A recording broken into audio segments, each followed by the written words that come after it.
안녕하세요. 예. 자, 오늘은 민수기 10장 11절부터 읽어갈 차례입니다. 이제 민수기 10장 10절까지는 그 출발할 준비를 했었죠. 이제까지 백성들의 숫자를 세고 지파별로 또 배치하고 그 다음에 이제 레위 지파도 어떻게 배치할 것인지 그런 이야기들 다 나오고, 그 배치된 이스라엘 백성들이 어떻게 그들의 거룩을 유지할 것인지 이제 그런 얘기까지 해서 이제 10장 10절까지 하면 이제 준비가 끝났습니다. 이제는 출발을 하는 거예요. 자, 출발을 하는데 앞에 적어놨는데 멈춰 있을 때 모이는 대형과 출발할 때 행진하는 대형은 다르겠죠. 자, 그래서 출발할 때는 이런 대형으로 가는 겁니다. 처음에 언약궤를 앞세우죠. 이제 언약궤는 당연히 이제 그 채를 꿰어가지고 고핫 자손들이 어깨에 맵니다. 그리고 그 앞에 이제 제사장들이 이 10장 앞절에서 이 앞부분에서 이제 나팔을 하나님이 만들라고 하시죠. 그럼 이제 출전할 때 이제 행진을 시작할 때 나팔을 이제 푹 불면 이제 다 같이 출발을 하는 거예요. 그래서 언약궤가 제일 앞에 있고, 이제 그 앞에는 이제 모세와 아론이 있겠죠. 제사장들이 있고, 그리고 이제 고핫 자손이 언약궤를 메고 출발하면 그 다음에 일대가 유다 진영이었죠.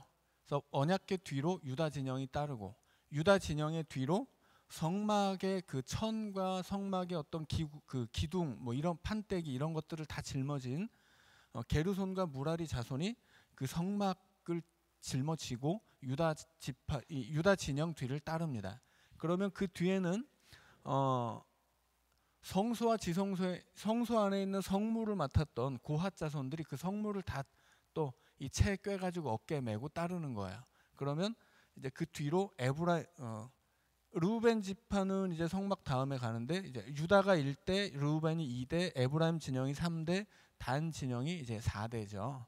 그래서 4개의 진영이 이렇게 순서대로 가고, 그 사이사이 이제 언약궤가 앞장서고 성막을 든 게르손 자손, 무라리 자손들이 이제 따르고, 그 다음에 르우벤 지파 뒤에는 성물을 맨 고핫 자손들이 따르고, 그 다음에 에브라임 진영, 단 진영 이렇게 이제 출발을 하는 거죠. 그러면 그 뒤로 일반 백성들 이렇게 이 군인으로 계수된 자들 외에 노인들과 어린 아이들, 여자들이 이 뒤로 이제 따르는 거예요. 자, 그렇게 이제 진행하기를 시작했다 하는 이야기가 10장 11절부터 시작됩니다. 자, 이제 읽어가도록 하겠습니다. 둘째 해 둘째 달 스무날에 구름이 증거의 성막에서 떠오르매 이스라엘 자손이 시내 광야에서 출발하여 자기 길을 가더니 바란 광야에 구름이 머무니라. 이와 같이 그들이 여호와께서 모세에게 명령하신 것을 따라 행진하기를 시작하였는데, 선두로 유다 자손의 진영에 군기가 속한 자들이 그들의 진영별로 행진하였으니, 유다 군대는 암미나답의 아들 나손이 이끌었고, 이사갈 자손 지파의 군대는 수알의 아들 느다넬이 이끌었고, 스불론 자손 지파의 군대는 헬론의 아들 엘리암이 이끌었더라. 이에 성막을 거두매 게르손 자손과 무라리 자손이 성막을 메고 출발하였으며, 자, 17절에 보면 유다 진영 다음에 게르손과 무라리 진영이 성막을 이제 싸들고 출발했다고 하죠. 더 중요한 건 성물이지만 왜 성막이 먼저 출발할까요? 도착했을 때 이 게르손과 무라리 진영이 이 성막을 쳐놓으면 그 성막을 친 다음에 성물을 거기다 집어 넣어야 되죠. 그러니까 당연히 성막을 짊어진 게르손과 무라리가 먼저 출발을 하는 거예요. 자, 18절 읽습니다.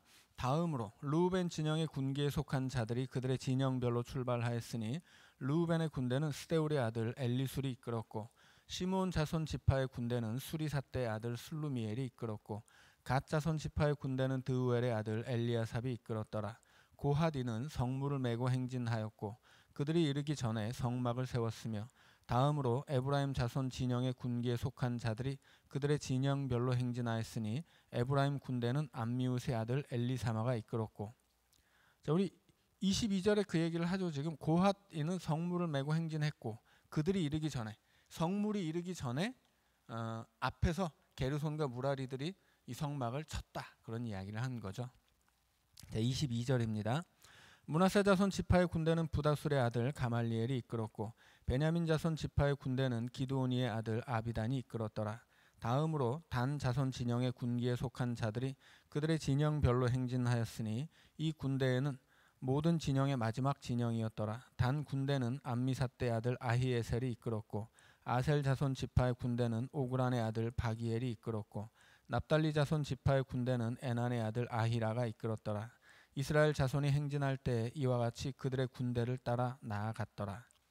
모세가 모세의 장인 미디안 사람 르우엘의 아들 호밥에게 이르되 여호와께서 주마하신 곳으로 우리가 행진하나니 우리와 동행하사 동행하자 그리하면 선대하리라. 여호와께서 이스라엘에게 복을 내리리라 하셨느니라.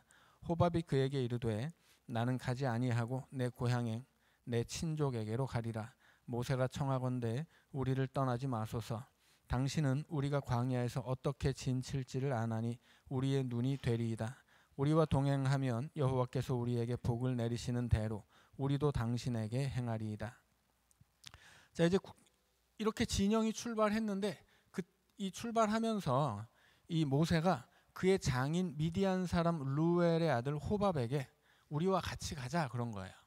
왜 같이 가냐면 이 사람은 미디안 사람이라 사막 부족이거든요.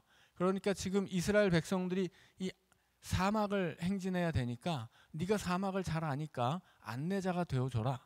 하나님이 우리 민족에 복 주실 텐데 복 주시는 대로 너에게도 우리가 적당한 대우를 해주마 이렇게 약속을 하는 거죠. 그런데 이 모세의 장인이 함께 갔는지 안 갔는지 뭐 여기선 나오지는 않아요. 그런데 나중에 사사기로 가면 이 사사기 1장에서 이 모세의 장인 호밥의 이야기가 있어요. 그래서 그 사람이 여기선 뭐 같이 갔는지 안 갔는지 안 나오지만 그 뒤에 나오는 이야기들을 이제 읽어보면 이 장인이 같이 갔구나 하는 걸 알 수 있습니다. 그래서 당연히 장인 혼자 가는 것이 아니고 그의 집안이 다 따라가는 거예요. 그래서 그 집안이 같이 이스라엘과 함께 가나안에 정착을 하게 됩니다. 자, 33절의 말씀입니다. 그들이 여호와의 산에서 떠나 3일 길을 갈 때 여호와의 언약궤가 그 3일 길에 앞서가며 그들의 쉴 곳을 찾았고 그들이 진영을 떠날 때 낮에는 여호와의 구름이 그 위에 덮였었더라. 궤가 떠날 때에는 모세가 말하되 여호와여 일어나사 주의 대적들을 흩으시고 주를 미워하는 자가 주 앞에서 도망하게 하소서 하였고 궤가 쉴 때에는 말하되 여호와여 이스라엘 종족들에게로 돌아오소서 하였더라. 자, 이스라엘 백성들이 이제 그 진을 치고 있다가 출발할 때 가장 먼저 어떤 일이 벌어지는 거냐면 이 성막 위에 임했던 구름이 떠오르는 거예요. 그러면 이스라엘 백성들이 그 구름은 하나님의 임재를 상징하기 때문에 구름이 떠오르면 하나님 일어나셨구나 그걸 알고 얼른 짐을 챙깁니다. 그러면 이제 구름이 앞서 가겠죠. 그러면 그 구름을 쫓아서 얼른 언약궤를 맨 이 고핫 자손과 이 언약궤를 이끌어갈 제사장들이 앞장서서 출발하고 그 뒤로 짐 챙긴 유다 지파가 쫓아가고 그 다음에 성막을 거둔 게르손 무라리들이 성막 이제 들고 가고 이 진영대로 출발을 하는 거예요. 그런데 그렇게 하나님의 임재를 상징하는 구름이 떠올랐을 때 모세가 이스라엘 백성을 향해서 이렇게 외치는 거예요. 여호와여 일어나소서. 이게 이제 시편으로 가면 그 시편 안에 이렇게 모세가 그렇게 외쳤던 이야기들이 있어요. 그래서 광야를 행진할 때 구름이 떠오르면 모세가 여호와여 일어나소서라고 외쳐요. 그런데 그것은 모세가 하나님에게 갑시다 하고 말하는 게 아니죠. 모세에게는 그런 권리가 없어요. 하나님이 일어나시는 것을 구름이 떠오르는 걸 보고 알 수 있게 되죠. 이미 하나님이 일어나셨을 때 모세는 여호와여 일어나소서라고 외치는 거예요. 그것은 하나님에게 이제 일어나서 우리 갑시다 이렇게 얘기하는 게 아니고 하나님이 일어나서 출발하실 때 그렇게 하나님을 향해 여호와여 일어나소서라고 외치지만 이것은 이스라엘 백성들에게 하는 얘기지 하나님께 하는 얘기는 아니에요. 그러니까는 이제 뭐 나중에 우리가 시편을 읽을 때 다시 확인하겠지만 이것은 이제 모세가 이스라엘 백성들을 일깨우는 이야기죠.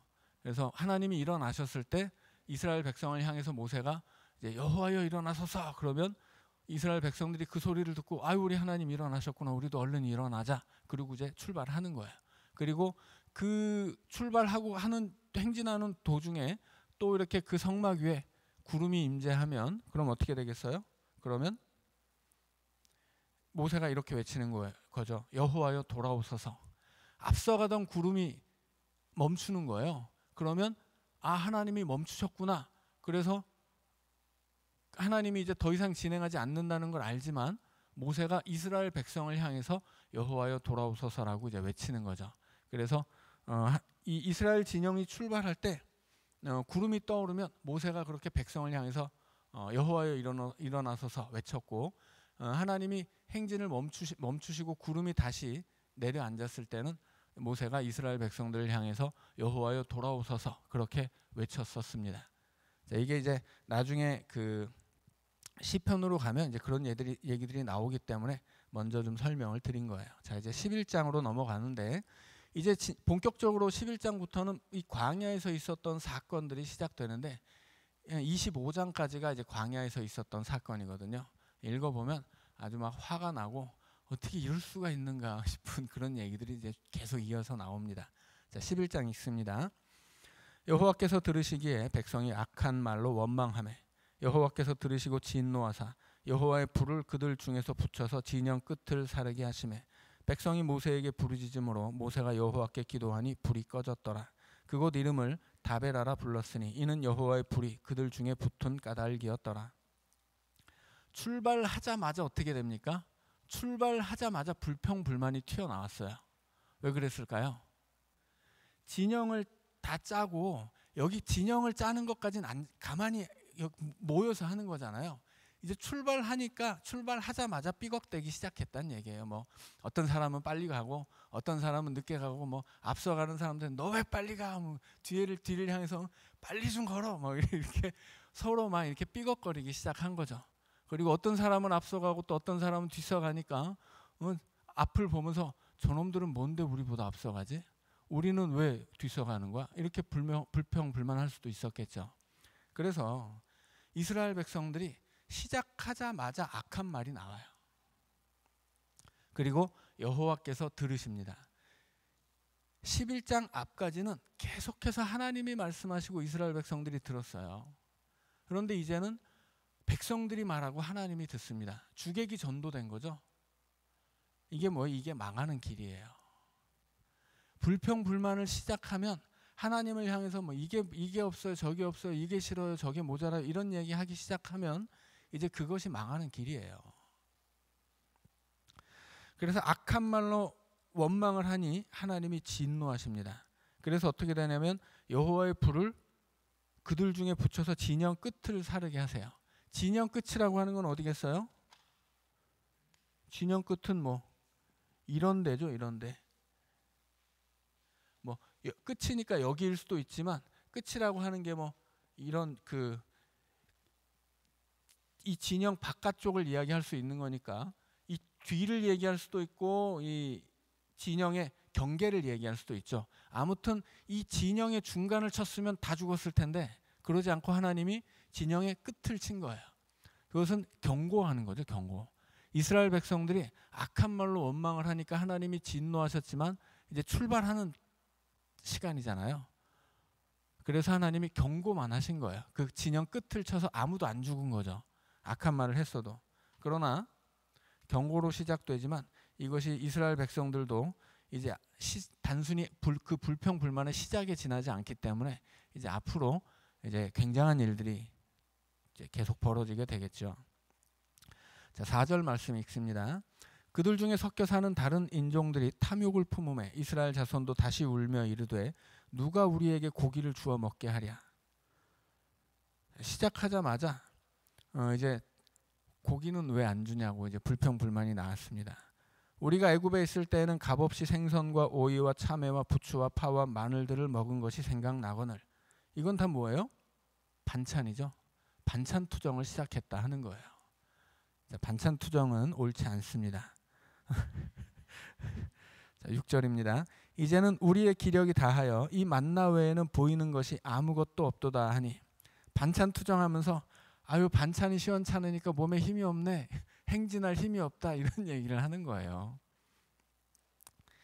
자, 7절 말씀입니다. 만나는 가시와 같고 모양은 진주와 같은 것이라 백성이 두루 다니며 그것을 거두어 맷돌에 갈기도 하며 절구에 찢기도 하고 가마에 삶기도 하여 과자를 만들었으니 그 맛이 기름 섞은 과자 맛 같았더라. 밤에 진영이 이스라엘에 내릴 때 만나도 함께 내렸더라. 자, 이제 하나님이 이렇게 좋은 만나를 주셨다는 얘기예요. 만나는 보기에도 예뻐요. 이슬 같고 진주 같다고 하죠. 보기도 예쁘다는 뜻이에요. 이걸 가지고 뭘 만들고 먹을 수 있다 하는 얘기예요. 이걸 어떻게 먹어도 좋다 그런 얘기를 하는 거죠. 뭐 맷돌에 갈기도 하고 찢기도 하고 삶기도 하고 이런 얘기는 만나는 어떻게 만들어 먹어도 맛있다 그런 얘기예요. 그래서 뭐라고 이야기해요? 기름 섞은 과자 맛이다. 이것은 맛있다는 얘기예요. 비슷한 얘기가 이제 출애굽기에도 나오죠. 처음 만나가 나올 때 만나가 어떤 것인지 보여주는데 거기서는 꿀맛이다 그런 이야기를 해요. 맛있다는 얘기죠. 하나님이 맛있는 것을 주셨는데 고기는 왜 안 주냐고. 그리고 생선, 오이, 참외, 부추, 파, 마늘 이런 얘기하면서 반찬 투정을 했다 하는 이야기입니다. 자, 그런데 이것이 어디에서 출발됐어요? 다른 인종들이 탐욕을 품었어요. 탐욕이라고 하는 건 뭐예요? 더예요. 더 좋은 것, 더 많은 것. 하나님이 이미 맛있고 좋은 만나를 주셨는데 더 좋은 것, 더 많은 것을 달라고 하는 거죠. 그게 탐욕이에요. 그랬더니 어떻게 됩니까? 이스라엘 자손들도 다시 울며 이르되 탐욕은 전염되는 거예요. 불평 불만은 누가 하기 시작하면 그 얘기 들으면 같이 동조하고 같이 움직이게 되는 거죠. 그래서 어떻게 됩니까? 10절 말씀이 이렇게 이야기합니다. 백성의 온 종족들이 각기 자기 장막 문에서 우는 것을 모세가 들으니라. 사람들이 장막 문은 뭐예요? 집 앞에 나와서 운다는 얘기예요. 슬픈 일이 있으면 집 안에서 울어도 되는데 왜 집 밖에 나와서 울어요? 시위하는 거죠.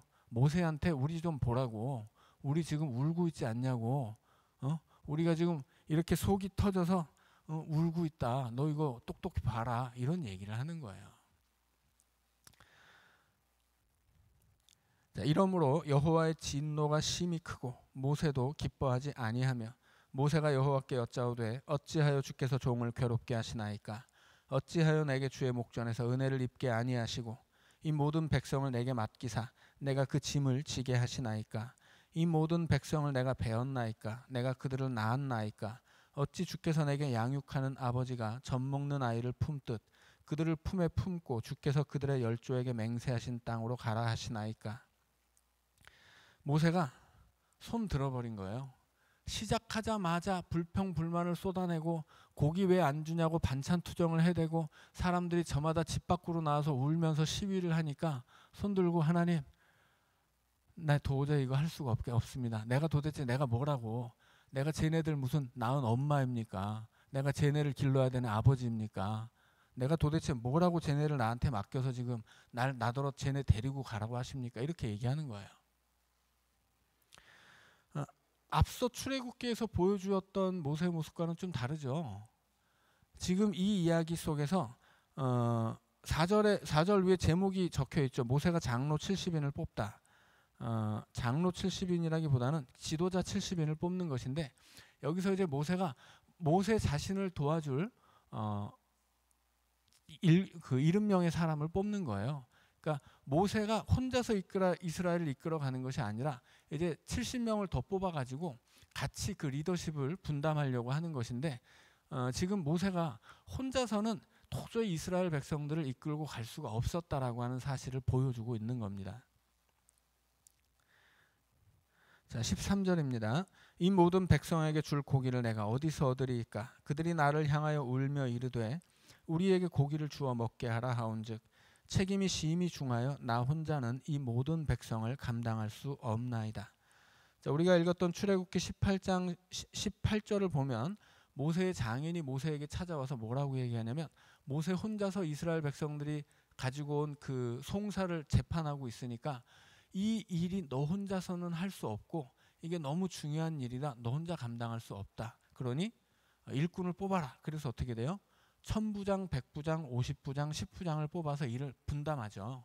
그래서 그때 모세처럼 재판에서 그 송사를 판단할 수 있는 일꾼들을 뽑게 돼요. 그때 그 모세 장인이 했던 얘기와 똑같은 얘기가 이 14절 말씀에서 다시 한번 나와요. 그래서 출애굽기에서도 그렇고 민수기에서도 그렇고 모세가 이스라엘 백성을 끌고 가는데 이것은 모세 혼자 한 일은 아니었다라고 하는 걸 보여주는 거예요. 혼자서야 이 많은 사람을 이끌고 갈 수 있었겠느냐 이런 얘기를 하는 거죠. 더군다나 이렇게 불만이 많은 사람들이 지금 뒤따라오고 있는데 모세 혼자서는 안 됐다는 얘기예요. 자, 15절입니다. 주께서 내게 이같이 행하실진대 구하옵나니 내게 은혜를 베푸사 즉시 나를 죽여 내가 고난 당함을 내가 보지 않게 하옵소서. 자, 모세가 이제 너무 힘드니까 차라리 나를 죽여주세요. 그렇게 이제 이야기한 겁니다. 자, 이제 16절부터는 하나님의 대답이시죠. 여호와께서 모세에게 이르시되 이스라엘 노인 중에 네가 알기로 백성의 장로와 지도자가 될 만한 자 70명을 모아 내게 데리고 와 회막에 이르러 거기서 너와 함께 서게 하라. 내가 강림하여 거기서 너와 말하고 네게 임한 영을 그들에게도 임하게 하리니 그들이 너와 함께 백성의 짐을 담당하고 너 혼자 담당하지 아니하리라. 또 백성에게 이르기를 너희의 몸을 거룩히 하여 내일 고기 먹기를 기다리라. 너희가 울며 이르기를 누가 우리에게 고기를 주어 먹게 하랴. 애굽에 있을 때가 우리에게 좋았다 하는 말이 여호와께 들렸으므로 여호와께서 너희에게 고기를 주어 먹게 하실 것이라. 자, 여기서 이제 하나님이 드디어 고기를 주겠다고 약속을 하세요. 그런데 고기를 주겠다고 하는 이유가 뭐예요? 분명히 명시가 돼 있죠. 애굽에 있을 때가 우리에게 좋았다 하는 말이 여호와께 들렸기 때문에 하나님이 고기를 주겠다는 거예요. 우리가 애굽에 있던 게 더 좋았겠다라고 하는 게 무슨 말이에요? 우리가 하나님 백성 괜히 됐다 하는 이야기예요. 차라리 애굽에서 태양신 섬겼을 때가 더 좋았지 하나님 백성 되었더니 광야로 나와서 고기 한 점 못 먹고 이게 뭐냐 이런 얘기죠. 그러니까 이 이야기는 하나님이 들어주실 만한 이야기가 아닌 거죠. 그래서 하나님이 그들의 원망하는 소리를 듣고 진노하셨단 말이에요. 그러니까 그들에게 고기를 준다는 말은 그래 니들이 고기를 원해? 그럼 내가 맛있는 고기 줄게 이런 얘기가 아니라는 거죠. 니들이 그렇게 고기 안 내놓는다고 내가 만나를 주었는데 고기 안 내놓는다고 불평불만해? 요것들 한번 너 두고 보자 이놈들아. 그래 내가 고기 줄게 어떻게 되나 보자. 이런 이야기, 이런 뉘앙스예요.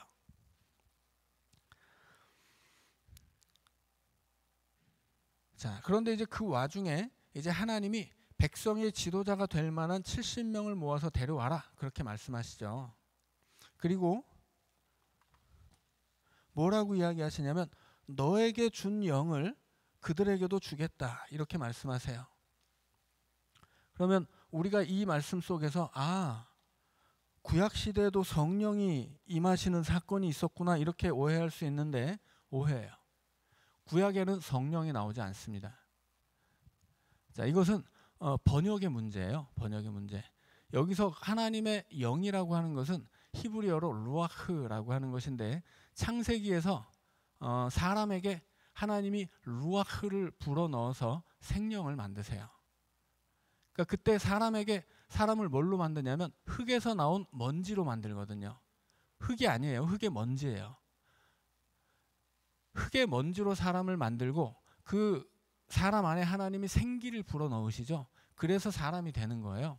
그 생기가 히브리어로 루아흐예요. 그러니까 이것은 뭐냐면 하나님의 숨결 혹은 하나님의 호흡이에요. 그리고 일반적으로 루아흐라는 말은 바람이라는 뜻이에요. 그러니까 하나님이 숨을 불어넣으니까 이 하나님의 숨이 바람으로 번역될 수도 있고 그 숨결로 번역될 수도 있고 하나님의 숨이 사람에게 들어가서 사람이 살아나서 생명이 되었으니까 그것을 생기라고 번역을 하기도 해요. 그래서 루아흐라는 말은 여러 가지 말로 성경 안에서 번역되는데 바람, 그 다음에 숨결, 호흡, 생기 그리고 영으로도 번역될 수 있어요. 그런데 영이라고 하는 말은 적당하지 않아요. 제일 적당하지 않은 번역이 영이에요. 자, 예를 들어서 우리가 이제 31절에서 하나님이 메추라기를 보내주시는데 바람을 일으켜서 메추라기가 그 바람을 타고 내려오거든요. 그 바람도 루아흐예요. 그러니까는 여기서 이 숨결이라고 여기서 이제 이 루아흐라는 말을 영으로 번역하고 우리로 하여금 구약 시대도 성령이 있었겠다라고 짐작하게 오해하게 만드는 것은 굉장히 좋지 않은 번역이에요. 예를 들어 이제 우리가 창세기 1장을 보면 창세기 1장 2절에서 땅이 혼돈하고 공허하며 흑암이 깊음 위에 있고 하나님의 영은 수면 위에 운행하시니라. 여기서도 하나님의 영이 나오는데 그게 루아흐예요. 이 루아흐에 대해서 개역개정, 우리가 읽어가는 개역개정 성경은 영이라고 번역을 하는데 표준 세번역 성경은 영이라고 번역을 하고 각주를 달아놔요. 뭐라고 각주를 달아놓냐면 강한 바람, 이렇게 각주를 달아놔요. 그리고 공동번역 성경은 이것을 영이라고 번역하지 않고 기운이라고 번역을 해요. 그러니까 이 루아흐라는 말을 영으로 번역할 수도 있고 기운으로 번역할 수도 있고 바람으로 번역할 수도 있다라고 하는 거예요. 근데 의미는 똑같아요. 의미는 하나님의 기운이 그 창조돼야 될 그 세계를 감싸고 있었다라고 하는, 창조 전에 그 암흑 세상을 감싸고 있었다라고 하는 뜻이에요. 그러니까는, 그리고 이제 그 루아흐가 다시 쓰여서 하나님이 흙의 먼지로 사람을 지으실 때 그 루아흐를 사람에게 집어넣었더니 사람이 생명이 됐어요. 그러니까 그때는 하나님의 숨결, 그리고 사람으로 하여금 호흡하게 만드는 하나님의 호흡, 이런 것이죠. 근데 여기서 중요한 게 뭐냐면 그 아담을 만드실 때 하나님이 루아흐를 불어넣어서 본래는 아무것도 생명이 아닌 먼지 덩어리를 생명으로 만들었잖아요. 그게 뭐예요? 그게 창조예요. 그런데 하나님이 모세에게도 루아흐를 불어넣었어요. 이미 루아흐를 가지고 있는 사람에게 하나님이 다시 루아흐를 부어넣었다면 이건 뭐예요? 이건 재창조예요. 그 모세라고 하는 사람이 하나님의 종으로 재창조된 거예요. 본래 모세가 태어나서 다른 모든 사람처럼 똑같은 사람인데 그를 하나님이 다시 변화시켜서 하나님의 사람으로 만들었죠. 그게 재창조예요. 우리로 치면 뭐예요? 거듭남이죠. 거듭남. 예수 믿는 하나님의 자녀로 거듭나게 하는 것이 뭐예요? 그것이 재창조예요. 거듭나게 하는 거죠. 그런데 하나님이 여기서 모세에게 말씀하시기를 70명 데려오면 너에게 부어준 영을 그들에게도 부어준다, 이렇게 얘기하신 거예요. 그러니까 이것은 너에게 내가 성령을 주었고 그들에게도 성령을 주겠다, 이런 뜻이 아니고 모세를 재창조하신 하나님께서 모세와 같은 지도자로 그들을 재창조해 주겠다. 그들을 지도자다운 지도자로 세워주겠다, 그런 얘기를 하는 거예요. 그래서 우리가 이 성령은 언제 성경에 등장하십니까? 성령은 예수님 이후예요. 예수님이 이 땅에서 부활 승천하신 다음에, 그 다음에 영으로 이 땅에 다시 오시는 거예요. 이런 걸 이제 우리가 삼위일체라고 하죠. 성부 하나님은 창조주시죠. 이 세상을 창조하셨단 말이에요. 창조주 하나님이 사람이 되어서 예수의 이름으로 오세요. 그게 성육신이죠. 그래서 마태복음 1장에서 예수님에게 이름이 두 가지 있는데 임마누엘과 예수예요. 임마누엘은 무슨 뜻이에요? 하나님이 자기 백성과 함께 있다라는 뜻이에요. 그러니까 이 땅에 지금 마태복음에서 동방박사들이 보고 있었던 그 아기가 정말 보잘것없고 조그만 갓난쟁이에 불과하지만 이 아기가 바로 우리와 함께 계신 하나님이다 라고 하는 이 아기의 정체를 밝혀주는 이름이 임마누엘이에요. 그래서 임마누엘은 예수의 정체예요. 예수는 뭐예요? 임마누엘의 목적이에요. 왜 하나님이 아기가 되어 이 땅에 성육신 하셨는가? 그 예수의 이름은 저가 자기 백성을 죄에서 구원하신다 하는 뜻이거든요. 왜 하나님이 이 땅에 아기가 되어 오셨는가? 우리를 죄에서 구원하기 위해 오신 것이다, 이런 거죠. 그래서 임마누엘은 예수님의 정체이고 예수는 임마누엘의 목적이에요. 그래서 창조주 하나님이 본래는 구약에서는 이스라엘 백성, 자기 백성과 함께 할 수가 없잖아요. 그래서 간접적인 방식으로 함께 하시죠. 성전에 임하시고 율법을 주시고 그렇게 임하셨다가 하나님이 자기 백성과 함께 있기 위해서 사람이 되어 오신 거예요. 그래서 요한복음은 사람이 하나님을 본 적이 없지만 우리가 독생하신 예수 그리스도를 통해서 하나님을 본다, 그렇게 고백하죠. 그게 요한복음 1장 18절의 이야기예요. 그래서 요한복음 1장은 말씀이 육신이 되어 오셨다, 그렇게 이야기해요. 그 말씀은 어떤 말씀이에요? 창조의 말씀이죠. 창조주 하나님이 육신이 되어 사람이 되어 우리에게 오셨고 그 독생하신 하나님을 예전에는 우리가 하나님을 볼 수 없었는데 하나님이 이 땅에 독생하셨기 때문에 우리가 이제는 하나님의 얼굴을 예수님을 통해 본다. 그렇게 얘기를 하는 거예요. 그래서 하나님이 예수님을 오신 거거든요. 예수님이 이 땅에 왜 오셨어요? 구원하려고 오셨죠. 그래서 십자가에 죽으셨단 말이에요. 우리를 대신해. 그리고 부활의 첫 열매가 되어서 하늘에 오르셨죠. 그 다음에 성령이 오세요. 성령은 어디에 오세요? 우리 안에. 창조주 하나님은 성전에, 율법에 그렇게 간접적으로 우리와 함께 계셨는데 예수님은 사람이 되어서 우리 곁에 오셨어요. 성령은 영으로서 우리 안에 오신 거예요. 그래서 하나님은 저 멀리서부터 우리 안으로 점점 더 가까이 오시는 거예요. 그래서 하나님과 예수님과 성령을 통해서 이 삼위를 통해서 우리가 하나님을 알게 되는데 이 세 분은 다른 위격을 가지고 있지만 결국은 한 분인 거죠. 그래서 이걸 삼위일체라고 그래요. 그래서 성령은 예수님이 하늘로 올라가신 이후에 우리 안에 임재하시는 영이에요.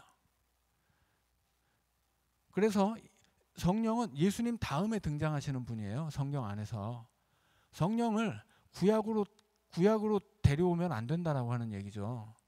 예를 들어서 우리가 구약에서 메시아를 소망하잖아요.